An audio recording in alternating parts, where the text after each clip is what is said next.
ओम नमो भगवते वासुदेवाय। आप सभी का हमारे YouTube चैनल पर हार्दिक स्वागत है। आज द्वादशी के दिन आइए सुने तुलसी माता की पौराणिक कथाएं। साथ में जानेंगे एकादशी पारण का नियम, व्रत खोलने के बाद क्या खाएं और क्या नहीं खाएं। एकादशी का व्रत भगवान विष्णु के निमित्त रखा जाता है। हर मास में एकादशी आती है और माह के अनुसार एकादशी व्रत का महात्म भी बढ़ जाता है। एकादशी व्रत करने के लिए दशमी के दिन से व्रत के नियम लग जाते हैं, जो कि द्वादशी तक चलते हैं। दशमी से लेकर द्वादशी तक व्रत के नियमों का पालन यदि मनुष्य नहीं करते तो इससे उन्हें व्रत का पूरा पुण्य लाभ नहीं मिलता।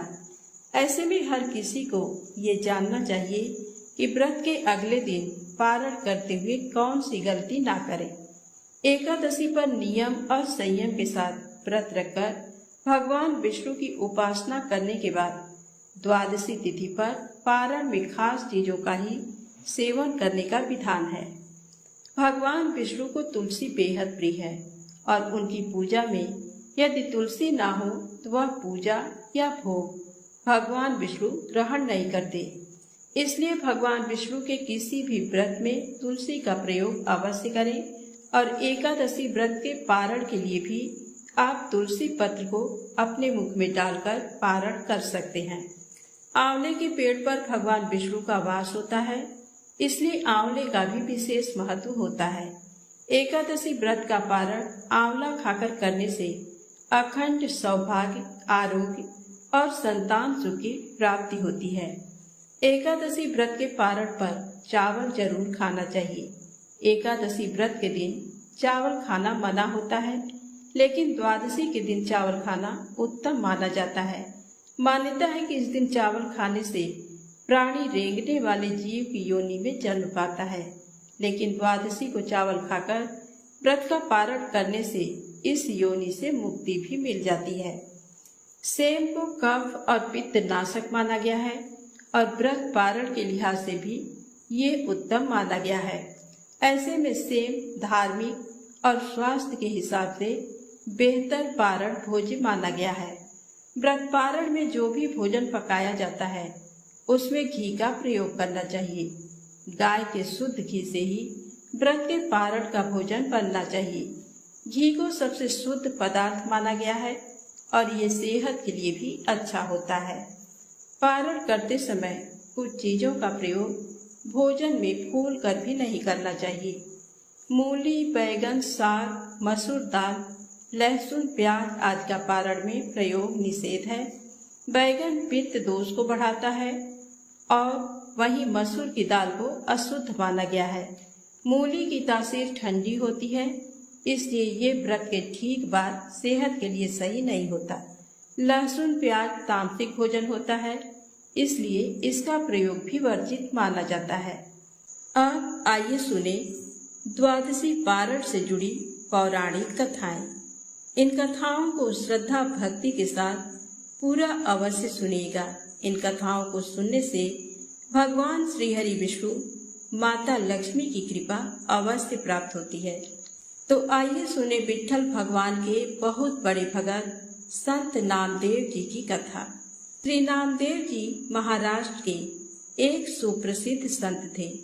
उनका ध्यान सदा विट्ठल भगवान के दर्शन, भजन और कीर्तन में ही लगा रहता था। सांसारिक कार्यों में उनका जरा भी मन नहीं लगता था। वे एकादशी व्रत के प्रति पूर्ण निष्ठावान थे। वे उस दिन जल भी नहीं पीते थे। एकादशी की संपूर्ण रात्रि को हरि नाम संकीर्तन करते थे। एकादशी को वे न अन्न खाते और न किसी को खिलाते थे। एक दिन एकादशी की रात्रि को वे हरिनाम संकीर्तन कर रहे थे। उनके साथ अनेकों भक्त भी संकीर्तन कर रहे थे। अचानक एक छीड़कार, हड्डियों का ढांचा मात्र एक वृद्ध ब्राह्मण उनके द्वार पर आया और बोला, मैं बहुत भूखा हूँ, मुझे भोजन कराओ, अन्यथा मैं भूख के मारे मर जाऊंगा। श्री नामदेव जी बोले, मैं एकादशी को न तो अन्न खाता हूँ और न किसी को अन्न खिलाता हूँ, अतः ब्राह्मण देवता प्रातः काल सूर्योदय का इंतजार करो। व्रत का पारण कर आपको भर पेट भोजन कराऊंगा। ब्राह्मण बोला, मुझे तो अभी ही भोजन चाहिए, मैं 120 वर्ष का बूढ़ा हूँ। एकादशी व्रत 8 वर्ष से लेकर 80 वर्ष तक के लोगों के लिए है। मैं भूख से मर जाऊंगा और तुमको ब्रह्म हत्या का पाप लगेगा। श्री नामदेव जी ने कहा, ब्राह्मण देवता, चाहे कुछ भी हो जाए, मैं आपको भोजन नहीं करा सकता। कृपया आप सुबह तक प्रतीक्षा करें। श्री नामदेव जी के ऐसे व्यवहार के प्रति अन्य ग्रामवासियों ने नामदेव जी को निष्ठुर कहा और ब्राह्मण को भोजन देना चाहा, परंतु ब्राह्मण ने भोजन लेने से इनकार कर दिया और कहा, यदि मैं भोजन ग्रहण करूंगा तो सिर्फ और सिर्फ नामदेव से ही करूंगा। श्री नामदेव जी ने जब ब्राह्मण को भोजन नहीं दिया तो कुछ ही समय में उसके प्राण पखेरु उड़ गए। वहां उपस्थित सभी लोग श्री नामदेव जी के प्रति अपशब्द कहने लगे और उन्हें हत्यारा कहकर संबोधित करने लगे। श्री नामदेव जी कुछ नहीं बोले, वो विठ्ठल भगवान के भजन और कीर्तन में ही लगे रहे तथा एक पल के लिए उठे और मृतक शरीर को ढककर रख दिया और भगवान के समक्ष नाम संकीर्तन करते रहे। प्रातःकाल श्री नामदेव जी ने व्रत पारण किया और एक चिता बनवाई। स्वयं उस ब्राह्मण के पार्थिव शरीर को अपनी गोद में लेकर चिता पर बैठ गए। चिता को प्रज्वलित किया गया। जब आग की लपटें श्री नामदेव जी तक पहुंचने ही वाली थी तो अचानक वह ब्राह्मण उठा और श्री नामदेव जी को उठाकर चिता से बाहर कूद पड़ा। जब तक नामदेव जी कुछ समझ पाते, वह बूढ़ा अंतर ध्यान हो गया। स्वयं विठ्ठल भगवान ही उनकी परीक्षा लेने आए थे। इस घटना को देखकर सभी आश्चर्यचकित हो गए और श्री नामदेव जी की जय जयकार करने लगे। धन्य है श्री नामदेव जी। चित्त में प्रज्ञा का प्रकाश, ज्ञान का दीपक जले, तभी ठाकुर जी का निराकार स्वरूप दिखाई देता है। भागवत श्रवण से चित्त रूपी दीपक जलाने का प्रयास मानव को करना चाहिए। तो प्रेम से बोले, विठ्ठल भगवान की जय हो। आइए सुने तुलसी माता की पावन कथा। एक कन्या थी। जब वह थोड़ी बड़ी हुई और उसको समझ आने लगा, तब से ही वह तुलसी माता जी की पूजन करने लगी। उसका प्रतिदिन का नियम था कि तुलसी माता जी का पूजन करने के बाद ही खाना खाती थी। जब वह कन्या शादी के लायक हुई, तब उसके माता पिता ने उसकी शादी करवा दी। कन्या को उसके माता पिता ने दहेज में भी एक तुलसी का गमला दिया। ससुराल में वह प्रतिदिन सवेरे उठते ही पूजा करती, फिर उसके बाद ही खाना खाने बैठती थी। उसकी 2 जेठानियां थीं। वो दोनों उसका मजाक उड़ाती थीं कि बड़ी नियम धर्म वाली बनती है। उन दोनों को उससे बहुत ईर्ष्या होती थी, इसलिए वो दोनों तुलसी जी का गमला छुपा देती हैं। वह कन्या बड़ी मुश्किल से गमला ढूंढ कर लाती है, अच्छे से पूजा करती और फिर खाना खाती। वह गमला ढूंढ कर ले आती है तो एक दिन उसकी जेठानियों ने क्या किया कि गमला ही दूर फेंक दिया। कन्या ने खूब ढूंढा पर उसे गमला नहीं मिला। वह बहुत ही परेशान हो गई। उस दिन उसने खाना भी नहीं खाया। उसका नियम जो था, उस कन्या की सच्ची भक्ति देखकर तुलसी माता उससे बहुत प्रसन्न हो गई और उसके कमरे में तुलसी माता का गमला प्रकट हो गया। अगले दिन सुबह जब वह उठी तो क्या देखती है कि उसके खाट के चारों कोनों पर तुलसी माता का गमला आ गया है। ये देखकर वह बहुत प्रसन्न हो गई कि अब मेरी तुलसी माता को कोई चुरा नहीं सकेगा। पूजन करने के लिए भी कहीं और जाना नहीं पड़ेगा और कोई मेरी तुलसी माता को फेंक भी नहीं सकेगा।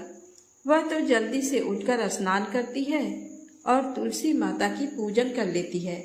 जब वह खाना खाने बैठी तो उसकी जेठानियां मजाक करने लगी कि लो, देवरानी का नियम धर्म पूरा हो गया। उससे पूछती है कि तुलसी जी की पूजा कर ली क्या? देवरानी धीरे से बोलती है, जी हाँ, कर ली। जेठानियां बोलती हैं कहाँ से कर ली पूजा, गमला तो फेंक दिया था। देवरानी कहती है कि देख लो, मेरे कमरे में खाट पर तुलसी जी लग रही हैं। जेठानियां बहुत शर्मिंदा हुई और बोली कि देवरानी, तेरी भक्ति सच्ची है, हमने तुझे बहुत परेशान किया, हमें माफ कर दे। देवरानी उन्हें माफ कर देती है। हे तुलसी माता, जैसी कृपा आपने देवरानी पर करी, वैसी कृपा हम सब पर भी करना। तो प्रेम से बोले, तुलसी माता की जय हो। अब आइए सुने राजा अम्बरीश की कहानी। राजा अम्बरीश राजा नाभाग के पुत्र थे। वह 7 द्वीपों के राजा थे। वह बहुत ही ब्रह्मज्ञानी और विष्णु भक्त थे। वह भगवान विष्णु की कथाएं सुनते और मंदिरों में दर्शन करने जाते। विष्णु भक्ति के आगे वह घर, स्त्री, पुत्र, धन धान्य सब कुछ तुच्छ समझते थे। एक बार भगवान विष्णु को प्रसन्न करने के लिए उन्होंने साल भर पत्नी सहित एकादशी का व्रत रखा। कार्तिक मास में व्रत जब समाप्त हुआ तो उन्होंने 3 दिनों तक उपवास किया। विष्णु भगवान का पूजन किया, ब्राह्मणों को 60,000 गौओं का दान दिया, संत महात्माओं को दान दिया और उन्हें भोजन करवाकर संतुष्ट किया। राजा अम्बरीश जब ब्राह्मणों को भोजन करवाने के पश्चात पारण करने लगे तो उसी समय दुर्वासा ऋषि अतिथि के रूप में वहां आ गए। राजा अम्बरीश ने दुर्वासा ऋषि का पूजन और स्वागत किया और उन्हें भोजन के लिए विनती की। दुर्वासा ऋषि कहने लगे कि मैं पहले यमुना नदी में स्नान कर भोजन करूंगा। दुर्वासा ऋषि स्नान करने चले गए। उधर द्वादशी केवल कुछ मुहूर्त ही रह गई, जिस मुहूर्त में पारण करना आवश्यक था, नहीं तो राजा का व्रत निष्फल हो जाता। राजा अम्बरीश दुविधा में पड़ गए क्योंकि दुर्वासा ऋषि अभी वापस नहीं आए थे। अगर अतिथि ब्राह्मण को भोजन करवाए बिना पारण करते तो पाप के भागीदार बनते, लेकिन पारण किए बिना द्वादशी व्यतीत हो जाने पर पारण का महत्व समाप्त हो जाता है। ऋषियों ने कहा कि महाराज, आप केवल जल से पारण कर लें, इससे आपका व्रत भी व्यर्थ नहीं होगा और कोई दोष भी नहीं लगेगा, क्योंकि जल को भोजन और भोजन दोनों रूपों में माना जाता है। ऋषियों के परामर्श पर राजा अम्बरीश जलपान कर दुर्वासा ऋषि की प्रतीक्षा करने लगे। यमुना से लौटने पर दुर्वासा ऋषि अपनी तपशक्ति से जान गए कि राजा अम्बरीश ने जल पी लिया। राजा अम्बरीश पर क्रोधित होते हुए दुर्वासा ऋषि कहने लगे कि तुमने धर्म का उल्लंघन किया है। राजन, तू लक्ष्मी और धन वैभव में अंधा हो गया है। तुमने मुझे भोजन का निमंत्रण दिया और घर आए अतिथि को भोजन कराए बिना स्वयं भोजन कर लिया। इस कुकर्म का फल तुझे जरूर भोगना पड़ेगा। दुर्वासा ऋषि ने अपने जटा को उखाड़कर उससे कालाग्नि के समान कृत्या को बनाया, जो राजा की ओर दौड़ी। राजा अपने स्थान से तिल भर भी नहीं हटे। उसी क्षण भगवान विष्णु ने अपने भक्त की रक्षा के लिए अपना सुदर्शन चक्र भेजा, जिससे कृत्या को उसी क्षण जला दिया और सुदर्शन चक्र फिर दुर्वासा ऋषि की ओर मुड़ गया। दुर्वासा ऋषि जान बचाने के लिए भागे, लेकिन जहाँ भी दुर्वासा ऋषि जाते चक्कर उनका पीछा करता रहा। ब्रह्मा जी की शरण में गए तो ब्रह्मा जी कहने लगे कि विष्णु जी के तेज से मैं आपको नहीं बचा सकता। भगवान शिव के पास गए तो भगवान शिव कहने लगे कि विष्णु जी के चक्र से तुम्हें बचाना मेरे बस में नहीं है, तुम भगवान विष्णु के शरण में जाओ।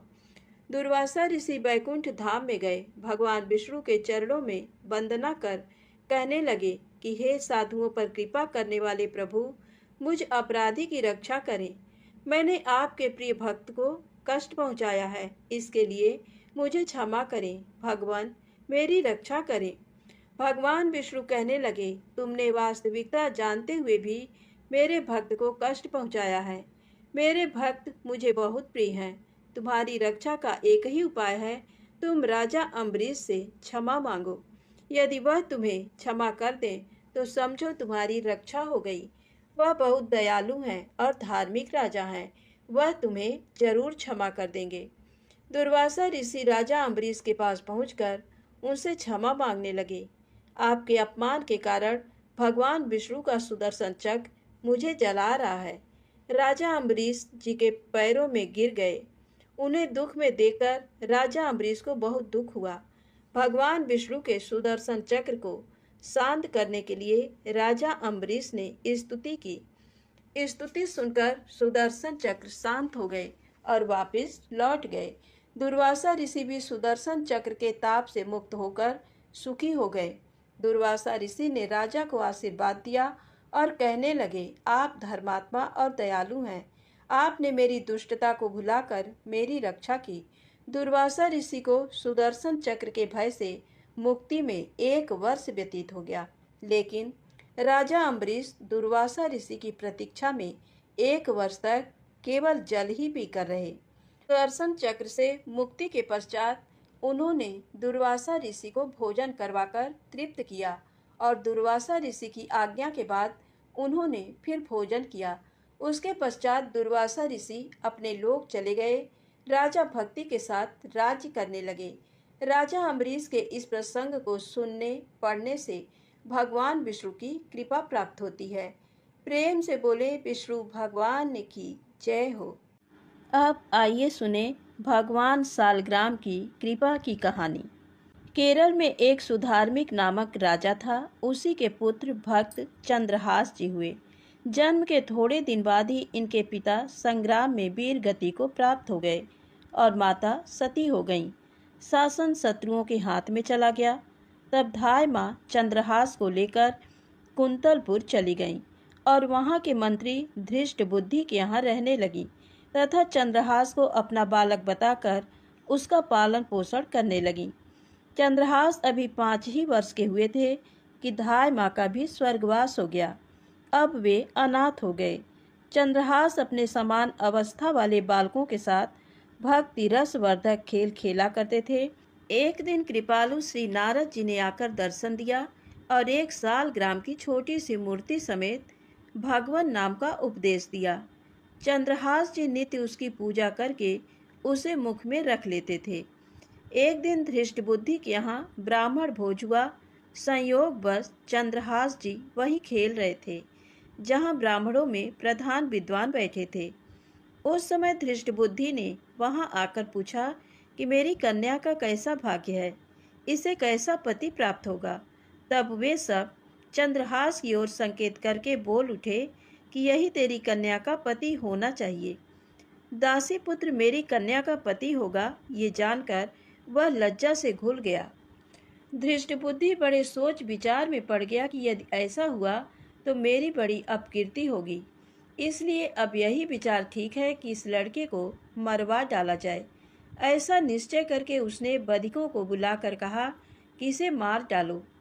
धृष्ट बुद्धि की आज्ञा से बधिक लोग चंद्रहास को दूर निर्जन वन में ले गए और कहने लगे, हम तुम्हें मारेंगे, बताओ अब तुम्हारा रक्षक कौन है। चंद्रहास ने कहा कि मैं तुमसे केवल एक बात मांगता हूँ कि तुम लोग थोड़ी देर रुको, जब मैं कहूँ तब मुझ पर हथियार चलाना। बधिकों ने बात मान ली। चंद्रहास ने अपने मुंह से एक गोल सालग्राम की मूर्ति को निकालकर वन के पत्र पुष्पों से उसकी प्रेम पूर्वक सेवा की। मूर्ति को पुनः मुख में रखकर ध्यान में तल्लीन हो गए। प्रभु की छवि को हृदय में धारण कर नेत्रों के इशारे से बधिकों को मार डालने की आज्ञा दे दी। बधिक मूर्छित होकर गिर पड़े। थोड़ी देर बाद वे सावधान हुए। उनके हृदय में दया आ गई। चंद्रहास के बाएं पैर में 6 अंगुलियां थीं, जो एक दोष था।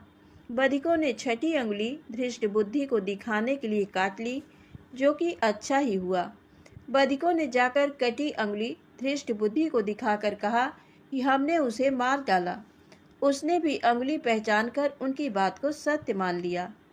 कुंतलपुर के राजा के राज्य में एक छोटा राज और था, जिसकी राजधानी चंदनावती नगरी थी। वहाँ का राजा कुलिंद कुंतलपुर के राजा को प्रतिवर्ष कर देता था। वह सब प्रकार के सुखों और संपत्तियों से संपन्न था, पर उसके कोई पुत्र नहीं था।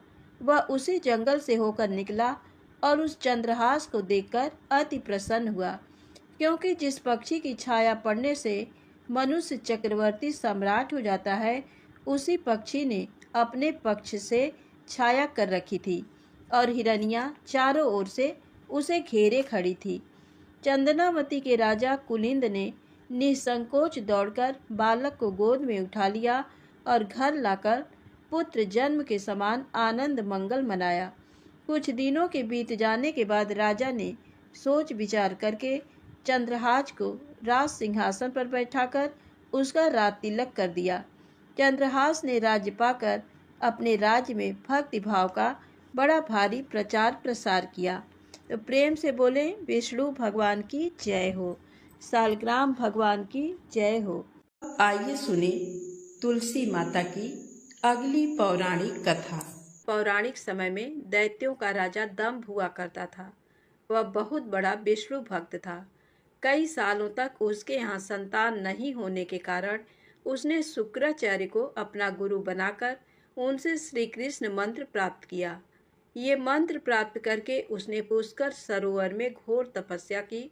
भगवान विष्णु उसकी तपस्या से प्रसन्न हुए और उसे संतान प्राप्ति का वरदान दे दिया। भगवान विष्णु के वरदान से राजा दंभ के यहाँ एक पुत्र ने जन्म लिया। इस पुत्र का नाम शंखचूड़ रखा गया। बड़ा होकर शंखचूड़ ने ब्रह्मा जी को प्रसन्न करने के लिए पुष्कर में घोर तपस्या की। उसकी तपस्या से प्रसन्न होकर ब्रह्मा जी ने उसे वरदान मांगने को कहा। तब शंखचूड़ ने वरदान मांगा कि वह हमेशा अजर अमर रहे, वह कोई भी देवता उसे नहीं मार पाए। ब्रह्मा जी ने उसे ये वरदान दे दिया और कहा कि वह बद्री बन जाकर धर्मध्वज की पुत्री तुलसी जो तपस्या कर रही हैं उससे विवाह कर लें। शंखचूड़ ने वैसा ही किया और तुलसी के साथ विवाह के बाद सुखपूर्वक रहने लगा। उसने अपने बल से देवताओं, असुरों, दानवों, राक्षसों, गंधर्वों, नागों, किन्नरों, मनुष्यों तथा त्रिलोकी के सभी प्राणियों पर विजय प्राप्त कर ली। वह भगवान श्री कृष्ण का परम भक्त था। शंखचूड़ के अत्याचारों से सभी देवता परेशान होकर ब्रह्मा जी के पास गए और ब्रह्मा जी उन्हें भगवान विष्णु के पास ले गए। भगवान विष्णु ने कहा कि शंखचूड़ की मृत्यु भगवान शिव के त्रिशूल से ही होगी, अतः आप उनके पास जाएं। भगवान शिव ने चित्ररथ नामक गण को अपना दूत बनाकर शंखचूड़ के पास भेजा। चित्ररथ ने शंखचूड़ को समझाया कि वह देवताओं को उनका राज्य लौटा दे, परंतु शंखचूड़ ने मना कर दिया और कहा कि वह महेश्वर से युद्ध करना चाहता है। भगवान शिव को जब ये बात पता चली तो वे युद्ध के लिए अपनी सेना लेकर निकल पड़े। इस तरह देवता और दानवों में घमासान युद्ध हुआ, परंतु ब्रह्मा जी के वरदान के कारण शंखचूड़ को देवता नहीं हरा पाए। भगवान शिव ने शंखचूड़ का वध करने के लिए जैसे ही अपना त्रिशूल उठाया तभी आकाशवाणी हुई कि जब तक शंखचूड़ के हाथ में श्री हरि का कवच है और इसकी पत्नी का सतीत्व अखंडित है तब तक इसका वध असंभव है। आकाशवाणी सुनकर भगवान विष्णु वृद्ध ब्राह्मण का रूप धारण कर शंखचूड़ के पास गए और उससे श्री हरि कवच दान में मांग लिया। शंखचूड़ ने वह कवच बिना किसी संकोच के दान कर दिया। इसके बाद भगवान विष्णु शंखचूड़ का रूप बनाकर तुलसी के पास गए। शंखचूड़ रूपी भगवान विष्णु ने तुलसी के महल के द्वार पर जाकर अपनी विजय होने की सूचना दी। यह सुनकर तुलसी बहुत प्रसन्न हुई और पति रूप में आए भगवान का पूजन किया व रमण किया। ऐसा करते ही तुलसी का सतीत्व खंडित हो गया और भगवान शिव ने युद्ध में अपने त्रिशूल से शंखचूड़ का वध कर दिया। तब तुलसी को जब पता चला कि वे उनके पति नहीं हैं बल्कि वे तो भगवान विष्णु हैं, क्रोध में आकर तुलसी ने कहा कि आपने छल पूर्वक मेरा धर्म भ्रष्ट किया है और मेरे पति को मार डाला, अतः मैं आपको श्राप देती हूँ कि आप पाषाण होकर धरती पर रहें। तब भगवान विष्णु ने कहा, देवी तुम मेरे लिए भारतवर्ष में रहकर बहुत दिनों तक तपस्या कर चुकी हो। तुम्हारा ये शरीर नदी रूप में बदलकर गंडकी नामक नदी के रूप में प्रसिद्ध होगा। तुम पुष्पों में श्रेष्ठ तुलसी का वृक्ष बन जाओगी और सदा मेरे साथ रहोगी। तुम्हारे श्राप को सत्य करने के लिए मैं पाषाण शालिग्राम बनकर रहूँगा। गंडकी नदी के तट पर मेरा वास होगा। प्रेम से बोले तुलसी माता की जय हो। अब आइए सुने राजा अम्बरीश की कहानी। राजा अम्बरीश राजा नाभाग के पुत्र थे। वह 7 द्वीपों के राजा थे। वह बहुत ही ब्रह्मज्ञानी और विष्णु भक्त थे। वह भगवान विष्णु की कथाएं सुनते और मंदिरों में दर्शन करने जाते। विष्णु भक्ति के आगे वह घर, स्त्री, पुत्र, धन धान्य सब कुछ तुच्छ समझते थे। एक बार भगवान विष्णु को प्रसन्न करने के लिए उन्होंने साल भर पत्नी सहित एकादशी का व्रत रखा। कार्तिक मास में व्रत जब समाप्त हुआ तो उन्होंने 3 दिनों तक उपवास किया। विष्णु भगवान का पूजन किया। ब्राह्मणों को 60,000 गौओं का दान दिया। संत महात्माओं को दान दिया और उन्हें भोजन करवाकर संतुष्ट किया। राजा अम्बरीश जब ब्राह्मणों को भोजन करवाने के पश्चात पारण करने लगे तो उसी समय दुर्वासा ऋषि अतिथि के रूप में वहां आ गए। राजा अम्बरीश ने दुर्वासा ऋषि का पूजन और स्वागत किया और उन्हें भोजन के लिए विनती की। दुर्वासा ऋषि कहने लगे कि मैं पहले यमुना नदी में स्नान कर भोजन करूंगा। दुर्वासा ऋषि स्नान करने चले गए। उधर द्वादशी केवल कुछ मुहूर्त ही रह गई, जिस मुहूर्त में पारण करना आवश्यक था, नहीं तो राजा का व्रत निष्फल हो जाता। राजा अम्बरीश दुविधा में पड़ गए क्योंकि दुर्वासा ऋषि अभी वापस नहीं आए थे। अगर अतिथि ब्राह्मण को भोजन करवाए बिना पारण करते तो पाप के भागीदार बनते, लेकिन पारण किए बिना द्वादशी व्यतीत हो जाने पर पारण का महत्व समाप्त हो जाता है।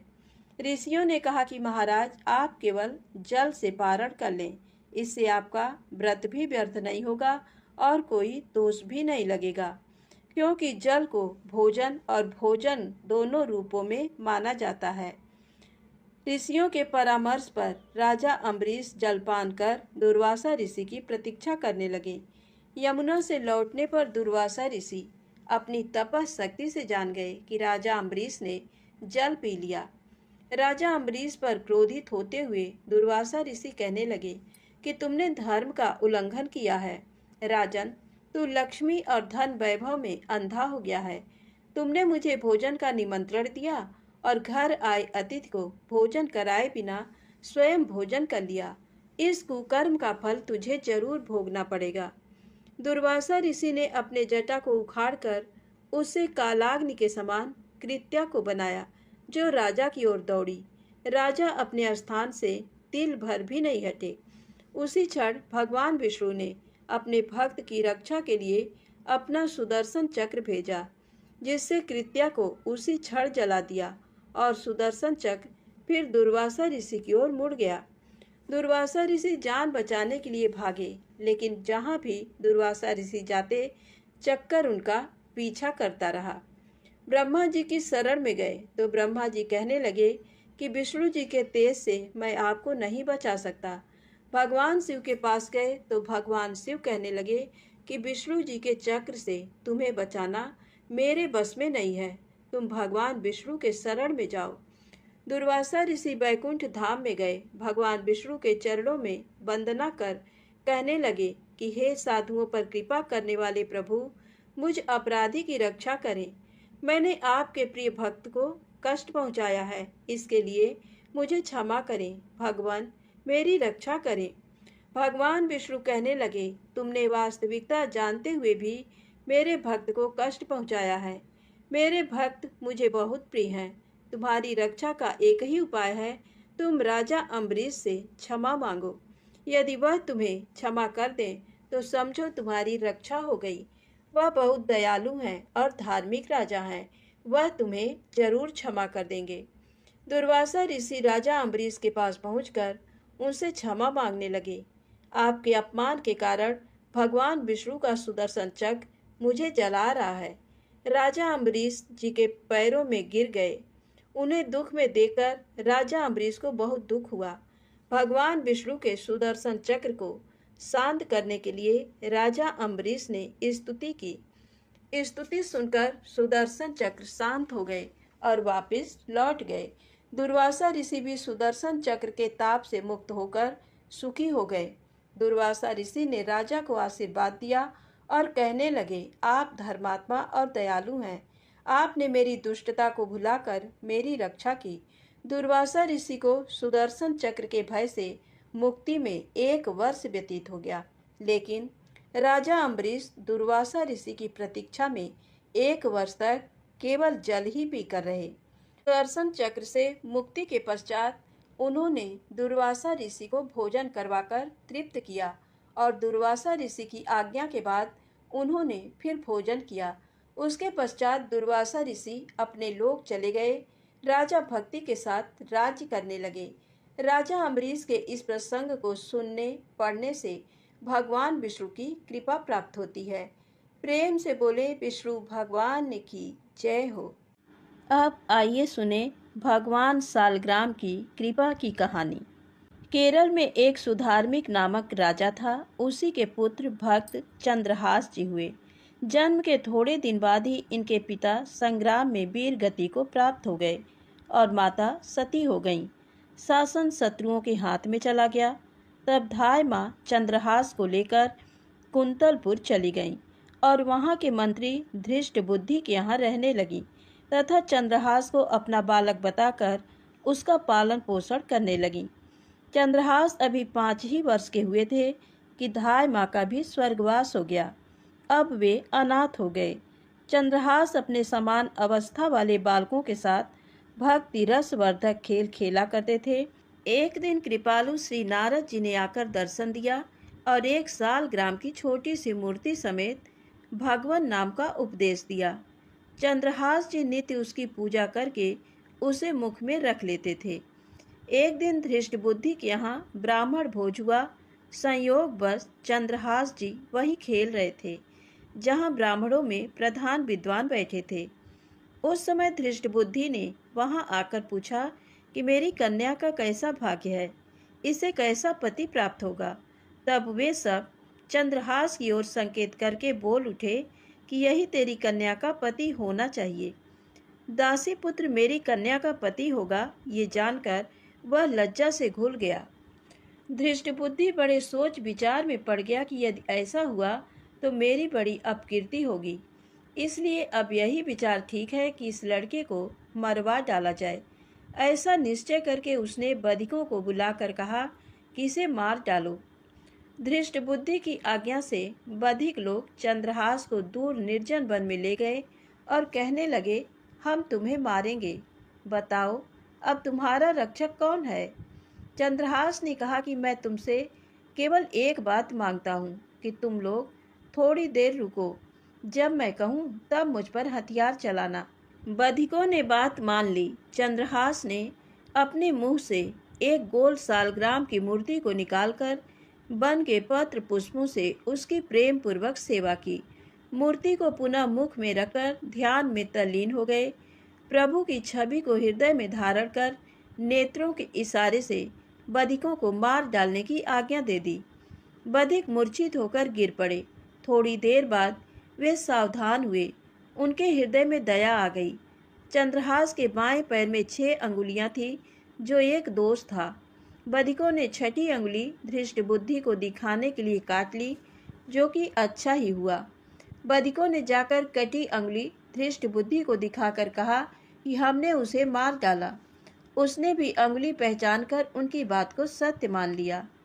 कुंतलपुर के राजा के राज्य में एक छोटा राज और था, जिसकी राजधानी चंदनावती नगरी थी। वहाँ का राजा कुलिंद कुंतलपुर के राजा को प्रतिवर्ष कर देता था। वह सब प्रकार के सुखों और संपत्तियों से संपन्न था, पर उसके कोई पुत्र नहीं था।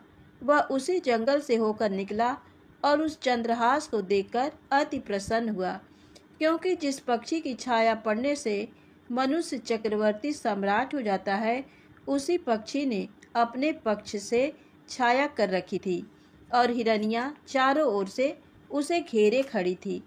चंदनावती के राजा कुलिंद ने निसंकोच दौड़कर बालक को गोद में उठा लिया और घर लाकर पुत्र जन्म के समान आनंद मंगल मनाया। कुछ दिनों के बीत जाने के बाद राजा ने सोच विचार करके चंद्रहास को राज सिंहासन पर बैठाकर उसका राज तिलक कर दिया। चंद्रहास ने राज्य पाकर अपने राज्य में भक्ति भाव का बड़ा भारी प्रचार प्रसार किया। तो प्रेम से बोले विष्णु भगवान की जय हो, सालग्राम भगवान की जय हो।